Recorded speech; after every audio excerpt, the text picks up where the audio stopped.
People always think the breaking point is some dramatic moment, like screaming in a rainstorm, or catching someone cheating in your own bed, or a final blowout argument that shakes the walls. But for Natasha Bennett? Her breaking point was silence.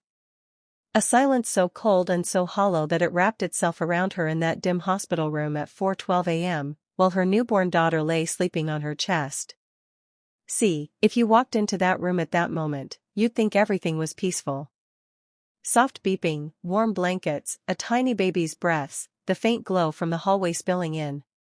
But if you paid attention, really paid attention, you'd feel the truth humming just under the surface. That something was wrong. That someone was missing. That the person who should have been sitting there holding her hand, walked out 12 hours after she brought their baby into the world. And listen, if you've never felt that kind of abandonment, the kind where you're too weak to stand but somehow expected to smile and pretend you're fine, you can't imagine how it burns. It's not loud. It's quiet. Quiet like a door that closes softly but permanently. Quiet like a goodbye someone doesn't bother to say out loud. Natasha stared at the spot where Marcus had been standing just hours earlier. She could still see him there if she blinked, leaned against the wall, arms crossed, half distracted while doctors cleaned their crying daughter. He looked uncomfortable. Tense. Like the room wasn't big enough for him. Like fatherhood wasn't something he ever planned on actually participating in. Funny how hindsight works, right? All those red flags she waved away suddenly looked exactly as bright as they actually were. But that night, she wasn't thinking about red flags. She was thinking about how she brought a new human into the world, and the man who helped create her was nowhere to be found.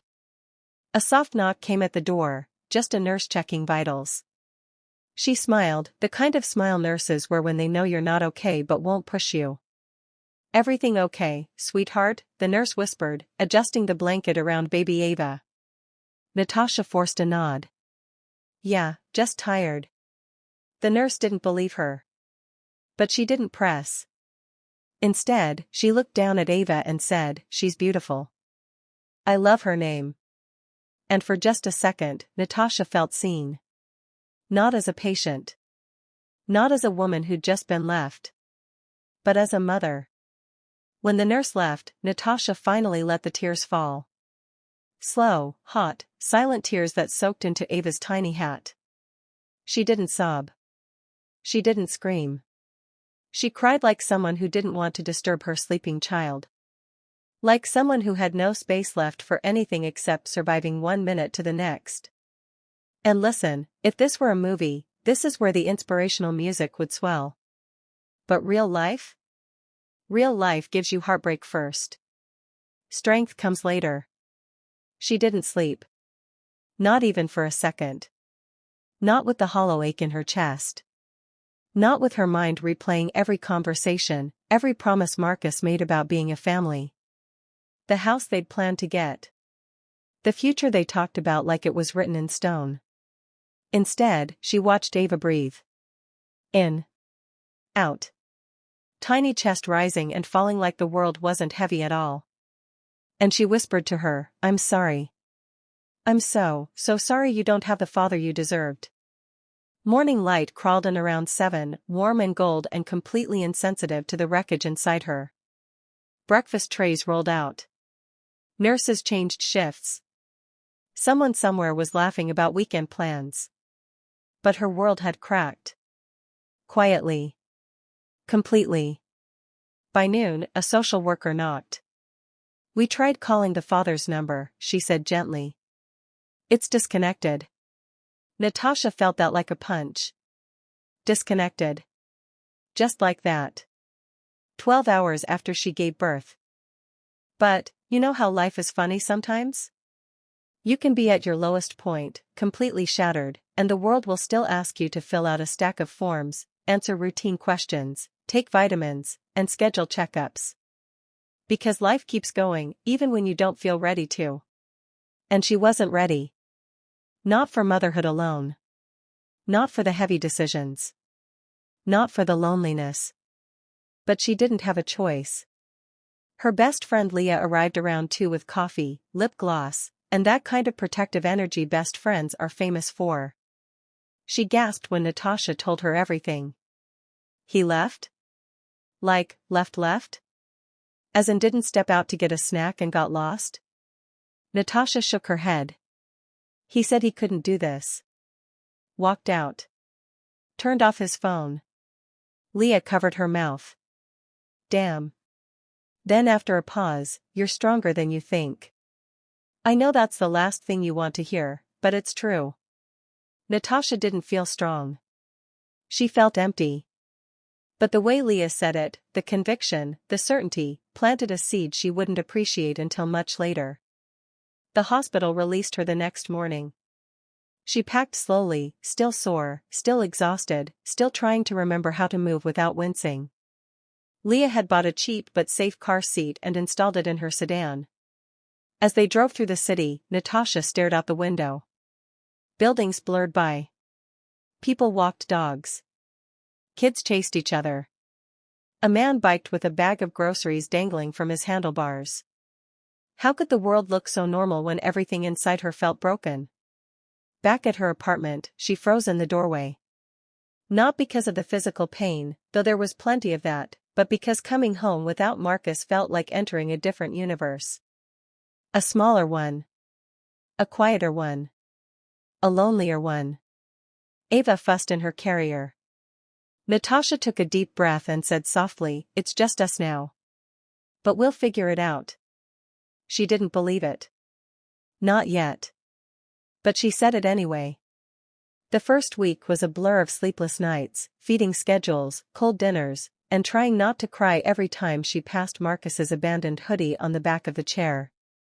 She blocked his number, his email, even his Instagram. But that didn't stop her from wondering why. What did she do wrong? What wasn't enough? But listen, heartbreak is messy. It doesn't have straight lines or clean explanations. Sometimes the person you counted on just isn't that person. And it hurts more because you believed they were. By week 2, she was dragging herself through postpartum fog while also trying to be a mom who didn't fall apart every 10 minutes. There were moments, small ones, where she forgot the grief. Like when Ava made a funny little sneeze. Or gripped her finger. Or looked up with those big brown eyes that said, "I trust you completely." Those moments? They were oxygen. Tiny breaths that kept her from drowning. But the crushing part?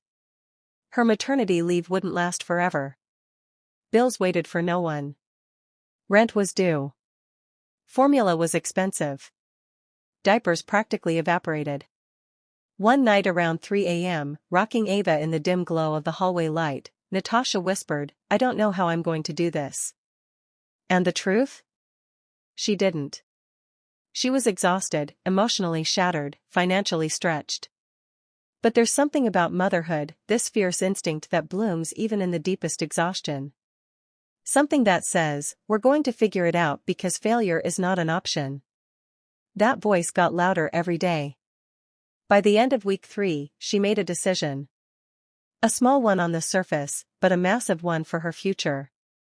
She opened her laptop, not to search Marcus, not to stalk the woman he left with, not to reread old texts for clues, but to update her resume. And that's how resilience starts. Not with fireworks. Not with a perfect morning routine or motivational playlist. It starts with one small, tired decision at 3 a.m.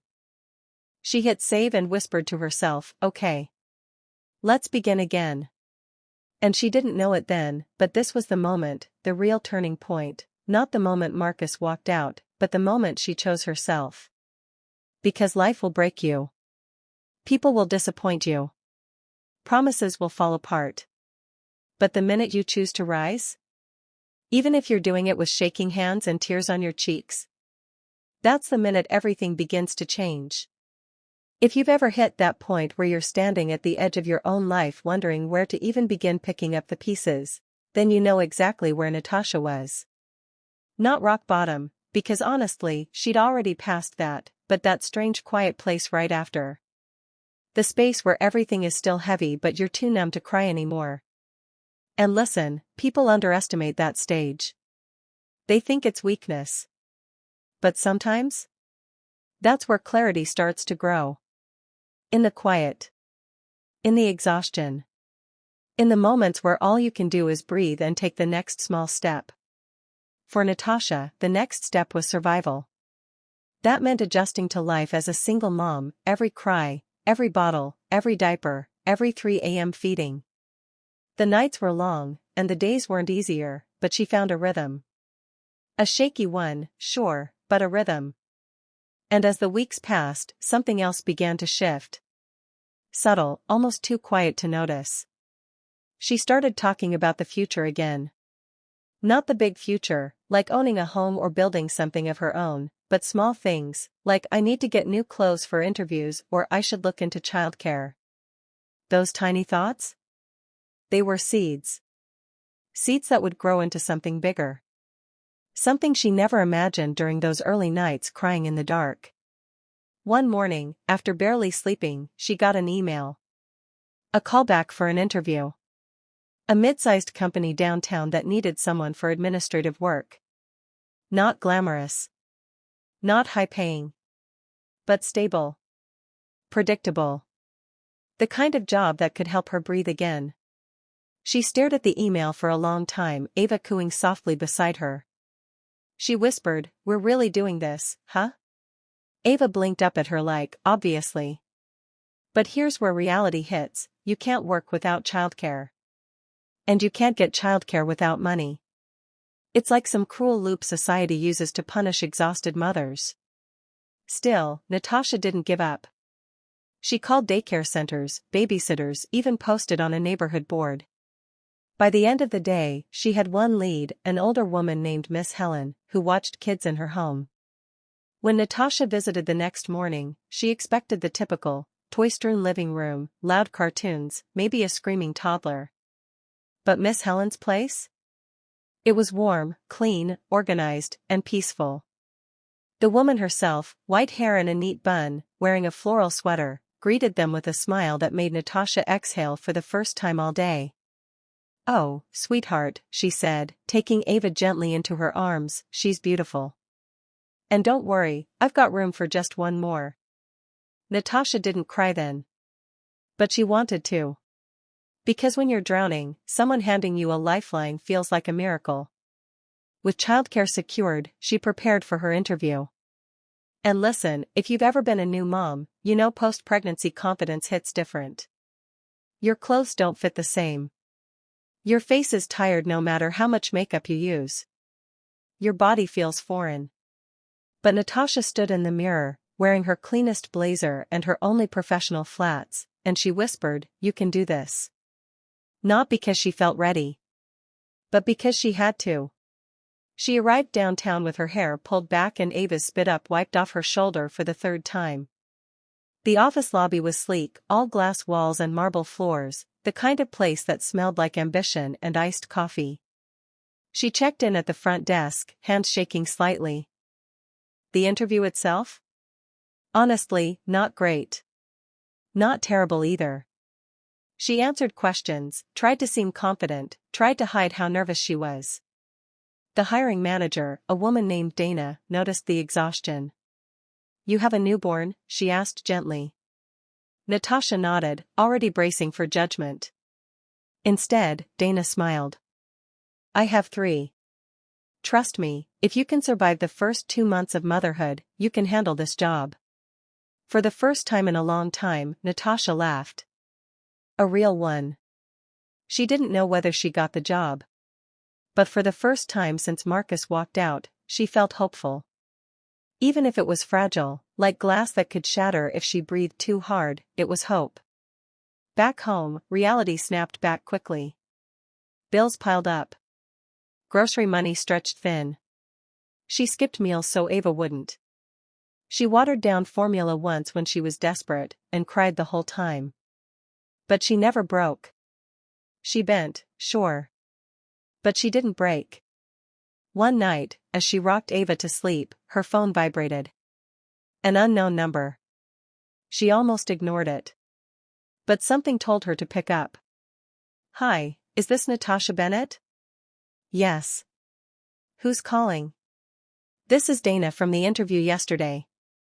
A small pause. We'd like to offer you the position. Natasha sat down slowly. You're serious? Very. You'll be a great fit. And we're flexible with scheduling for new parents. Flexible. A word that felt like a drink of cold water after weeks in the desert. The next morning, she signed paperwork, started training, and began waking up before sunrise to drop Ava at Miss Helen's. Every morning was chaos, bottles, diapers, packing bags, half-eaten toast, but every morning, she got up anyway. And work? Work was surprisingly good for her. It felt like having a piece of her old self back. She handled schedules, organized reports, learned new software. She wasn't perfect. She made mistakes. But she improved every day.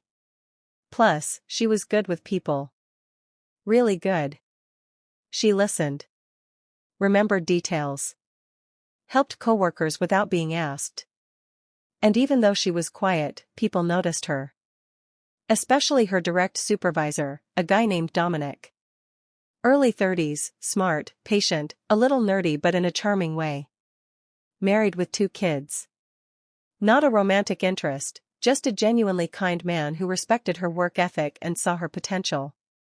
He'd stop by her desk sometimes. You settling in okay? Need any help with those reports? You're doing great, Natasha. Small things. But when you're rebuilding your life from scratch, those small things matter. A month in, she received her first paycheck. She stared at the amount, tears filling her eyes, not because it was a lot, it wasn't, but because it was hers. She earned it. Without Marcus. Without anyone saving her. She bought groceries, paid Miss Helen, even treated herself to a $5 latte she'd been craving for weeks. It tasted like freedom. But life has a way of testing you right when you're finding your footing. One Friday afternoon, Natasha was filing paperwork when she overheard 2 coworkers talking near the break room. Did you hear about Marcus Hale? One whispered. Yeah. Left his wife days after she gave birth. Trash.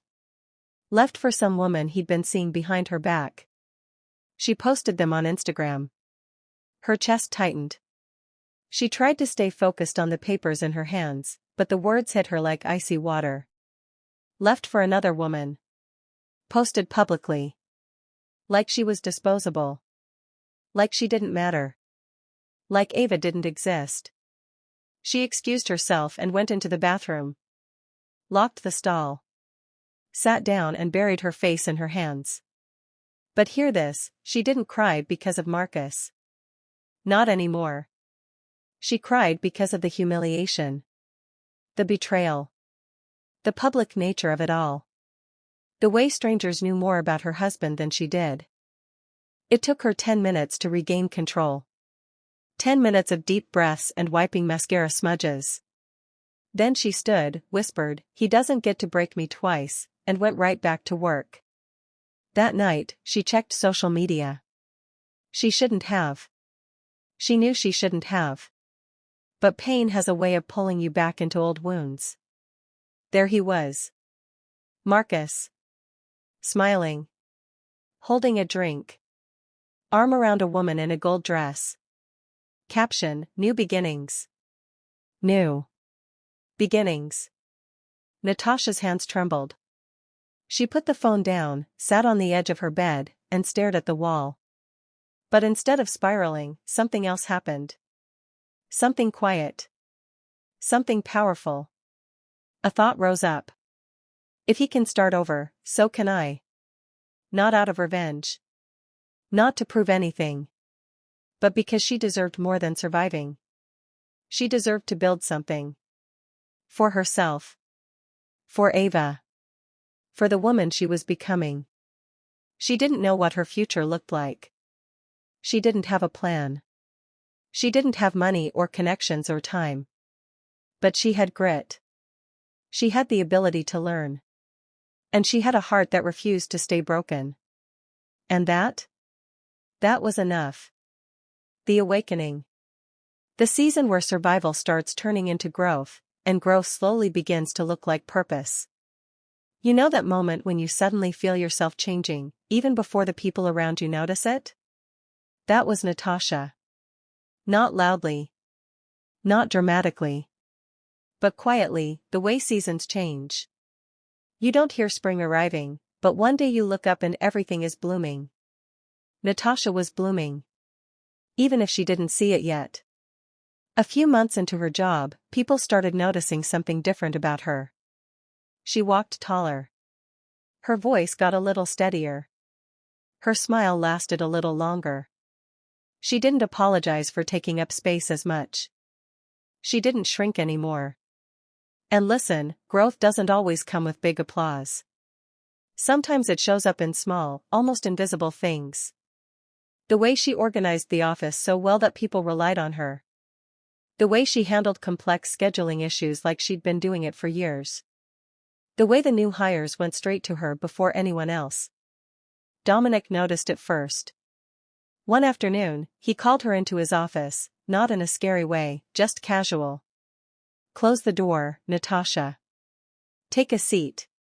She did, adjusting the strap of her purse, anxious for no reason. He leaned back in his chair. "You've been doing exceptional work." She blinked. "Me?" "Yes, you. You're reliable, you're organized, you're detail-oriented, and honestly? You've become the person this team depends on." Her throat tightened. No one had said those words to her in years. Then he dropped the real surprise. "I want to recommend you for a training program. Company-sponsored. Leadership development, administrative management, project coordination, the whole package." Natasha stared at him. "Why me?" He shrugged lightly. "Because you show up. Because you're capable. Because you're not giving yourself enough credit." She laughed a little, partly out of disbelief. "I'm just trying to keep my life from falling apart." He shook his head. "No. You're building something. Whether you know it or not." Those words stayed with her all day. Building something. Building. She'd never thought of herself as someone who built things. She always thought of herself as someone who held things together, barely. But that day, she drove home thinking, maybe she could build something. Miss Helen greeted her with Ava on her hip, babbling happily. "Mommy," she gurgled. Natasha took her daughter in her arms, breathing in her baby's soft hair. "Guess what, baby? Mommy might be going back for training." Ava laughed and slapped her cheek, like she already approved. That night, after tucking her in, Natasha sat at her small kitchen table, staring at her notebook, the one she'd started keeping right after Marcus left. It had been mostly lists, bills, schedules, groceries, to-do items. But on the last page, she'd written one sentence. A messy, tired, half-hearted sentence she'd scribbled at 3 a.m. during one of the hardest nights. "There has to be more to me than this." And that night, she wrote another sentence under it. "I think I'm starting to find her." But here's the thing, growth always attracts resistance. Always. Just when you think you're moving forward, life, or people from your past, try to drag you back. And Marcus? Oh, Marcus was about to drag. It started with a text. A random Tuesday. A dull day. The kind where nothing special happens. She was packing up her things to leave work when her phone buzzed. "Marcus. We need to talk." Her heart didn't drop this time. It didn't break. It didn't even speed up. Instead, she let out a short breath. Annoyed. "You've got to be kidding me," she muttered. She didn't reply. But ignoring Marcus Hale was never something he handled well. 30 minutes later. "Marcus. I want to see Ava." Then. "Marcus. I've been going through things." Then. "Marcus. It was a mistake leaving like I did." Then. "Marcus. Are you seriously just gonna ignore me?" She stared at the string of messages, feeling, not anger, Not heartbreak. Just tired. Tired of this man who never showed up but always wanted access. Tired of the excuses. Tired of the sudden guilt that came after months of silence. But here's the twist. Natasha wasn't the same woman he walked out on. She'd changed. She'd grown. And the version of her that used to crumble when he raised his voice? That version didn't exist anymore. She typed slowly. Natasha. You made your choice. Please don't come back into my life just because your new one is falling apart. She didn't send anything else. Didn't explain. Didn't justify. Didn't apologize. Growth looks like that sometimes. Not slamming doors. Just closing them gently and walking away. But Marcus wasn't done. Later that week, she found out, through coworkers again, that the woman he left her for had left him. Took his money. Took his pride. Took his stability. And posted about that too. Suddenly Mr. New Beginnings was unemployed, broke, and couch hopping. Life has a way of handing back the energy people give out. Not instantly.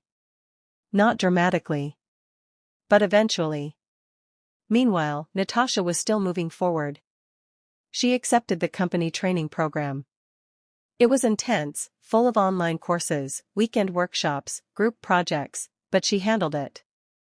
She stayed up late studying after Ava fell asleep. She watched videos on leadership while washing bottles. She practiced presentations in front of the bathroom mirror. And slowly, she started seeing herself differently. Not as a woman abandoned, but as a woman evolving. One Saturday workshop, the instructor asked everyone to introduce themselves, but with one rule. You're not allowed to mention your job title or your relationship status. Only who you are. People panicked at that. Titles are easy. Relationships are easy. But identity? Identity is complicated. When it was her turn, Natasha hesitated. Then she said, quietly at first. I'm a woman who survived something I thought would destroy me. The room went still. She continued, voice growing steadier. I'm learning that I'm stronger than I thought. I'm learning I can build a future for myself and my daughter. And I'm learning I don't need anyone to choose me. I choose myself now. People nodded. Some even teared up. Not because her story was tragic, but because it was real. Because they'd been there. Because they understood becoming someone new. After class, one woman approached her. Your story, it really touched me, she said. How did you get through it? Natasha smiled faintly. By getting tired of breaking, she said. And deciding that my daughter deserved a mom who didn't quit. That moment, right there, was when Natasha realized something. A truth she never expected to feel. Her story wasn't just about pain. It was about purpose. She wasn't just moving on. She was stepping into something. By the time she completed the training program, she was different. More sure. More confident. More grounded. Her supervisors saw it. Her coworkers saw it. Even Miss Helen saw it. You're glowing, sweetheart, she said one day. Natasha laughed. I'm exhausted. That too, Miss Helen chuckled. But that's not what I meant. And honestly? She was glowing. Not because her life was easy. But because she was proud of who she was becoming. At the end of Act 3, everything around her was beginning to shift. Her career was rising. Her self-worth was rebuilding. Her heart was healing. Her future was unfolding. And Marcus? He was standing outside the life he abandoned. Watching her become the woman he never believed she could be. The one where life doesn't need fireworks to be powerful. The one where healing shows up in the way someone finally stops explaining themselves, and simply lives. The funny thing is, Natasha didn't even notice the shift at first. It happened so gradually, like waking up one day and realizing the pain in your chest isn't the first thing you feel anymore. It's quieter. Lighter. Something like peace, something she didn't think she'd ever have again. It started on a random Thursday. Ava was 2 now, talkative, opinionated, wild curls flying everywhere, tiny sneakers slapping the kitchen linoleum as she ran back and forth shouting, "Mama! Look," every 2 minutes. Natasha was packing a lunchbox for daycare, cut fruit, little crackers, a note that said "You're the brightest star," because her therapist once told her, "Write the love you wished you had received," and Natasha took that to heart. Her phone buzzed. Marcus. Already, you feel it. That tiny tightening in her chest.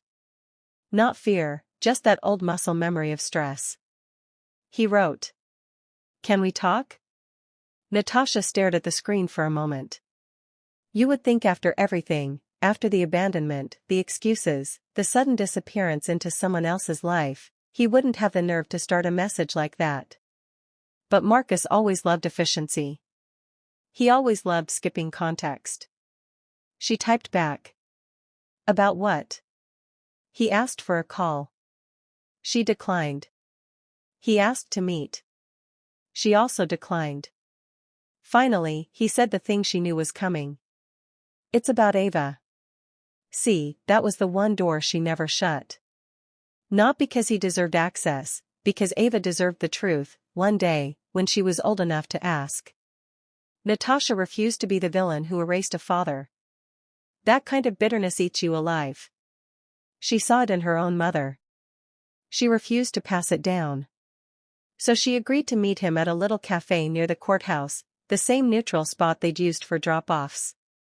Neutral felt safer than familiar. When she arrived, Marcus was already there, and you could tell something was different. He looked older. Not by age. By life. His clothes weren't pressed. His hands were fidgety. His eyes kept darting toward the door like he wasn't sure she'd actually come. And listen, Natasha wasn't petty. She didn't take joy in it. But she couldn't help noticing the absence of that smug confidence, the same confidence he had the night he walked out while she held their newborn, shaking and stitched and bleeding and terrified. The same confidence he had when he said, "You'll be fine. You're strong," as if abandoning your family was just a scheduling conflict. Now he looked like a man who finally understood consequences. He said her name carefully, like it might break in his mouth. "Natasha, thanks for coming." She sat down quietly. "What do you want to talk about?" Marcus swallowed. I lost my job." She blinked. He'd been at that consulting firm for years. It was his whole identity. What happened? He laughed, but not happy. More like someone laughing at their own bad decisions. Budget cuts. Performance reviews. My boss said I'd been distracted. Natasha didn't respond. She didn't need to. And, Tiana left, he added. There it was. The girlfriend he left his wife for. The woman who promised him a better life.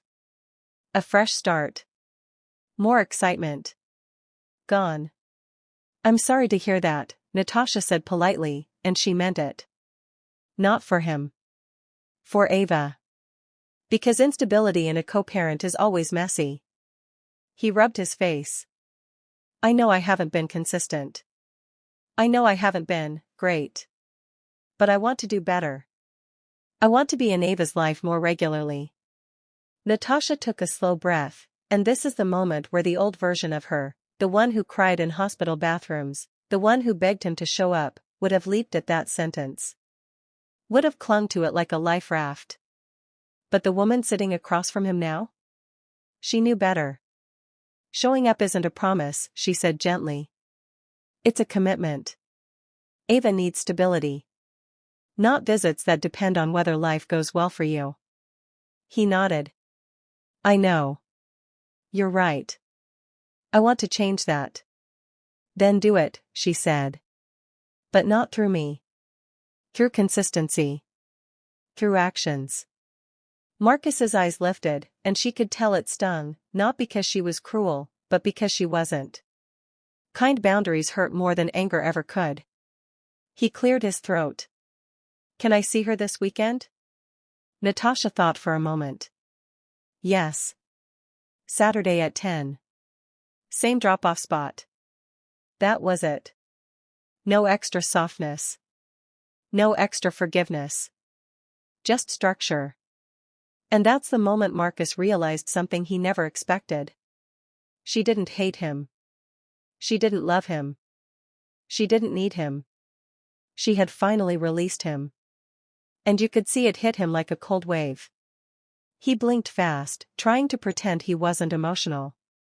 Natasha looked down at her coffee, because she didn't want to watch his regret. She didn't want to nourish it. She didn't want to carry it. She just wanted peace.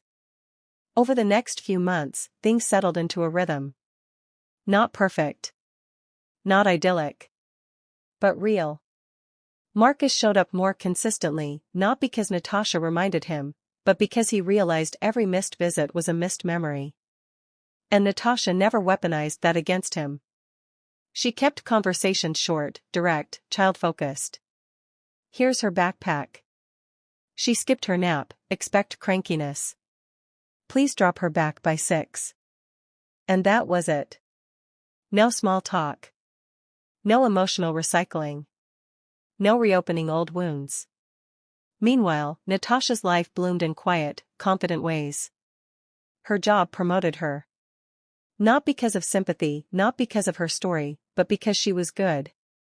Reliable. A leader. The kind of employee people trusted. She bought a better car.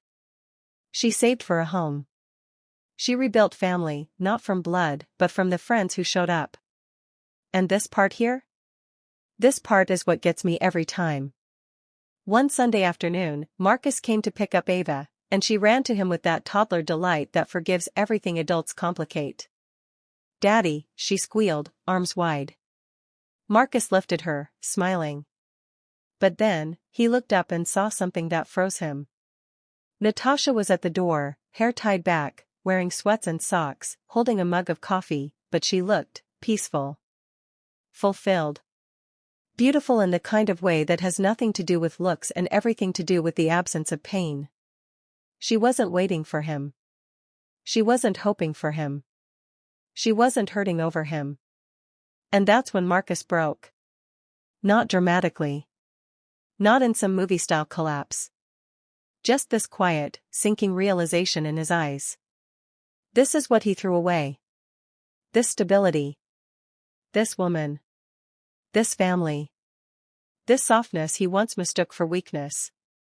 He understood now. But Natasha didn't rub it in. She didn't offer comfort. She didn't punish him either.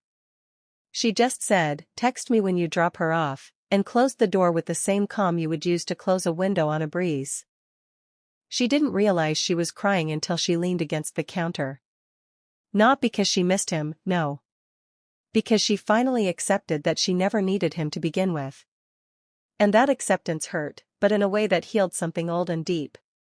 Months later, at Ava's little daycare recital, tiny kids in costumes singing off-key, Marcus sat on one side of the room, Natasha on the other. They waved separately. They clapped separately. They existed separately. But they co-parented together. Not in friendship. Not in romance. In responsibility. And that was enough. After the show, Ava ran into Natasha's legs, then into Marcus's. Natasha crouched down and zipped her jacket. Marcus stood awkwardly nearby, hands in pockets. There was no tension. No bitterness. Just a simple, civil silence. Marcus whispered, "You're doing a good job with her." Natasha nodded. "We both are. In our own ways." That was the closure. Not an apology. Not a reunion. Not a dramatic tearful confession. Just acknowledgement. Some people come into your life to teach you love. Some to teach you pain. And some, like Marcus, come to teach you boundaries. Natasha walked away that day holding Ava's hand, the sun setting behind them like a soft gold ribbon. Her life wasn't perfect. It wasn't glamorous. It wasn't defined by a man who left. It was defined by the woman who stayed. Who chose healing? Who chose maturity? Who chose her child? Who chose herself? And if you're listening to this thinking you couldn't survive what she did, trust me, you can. Natasha didn't find strength. She built it. One boundary at a time. And she walked into her future not as a survivor, but as a woman finally, fully free.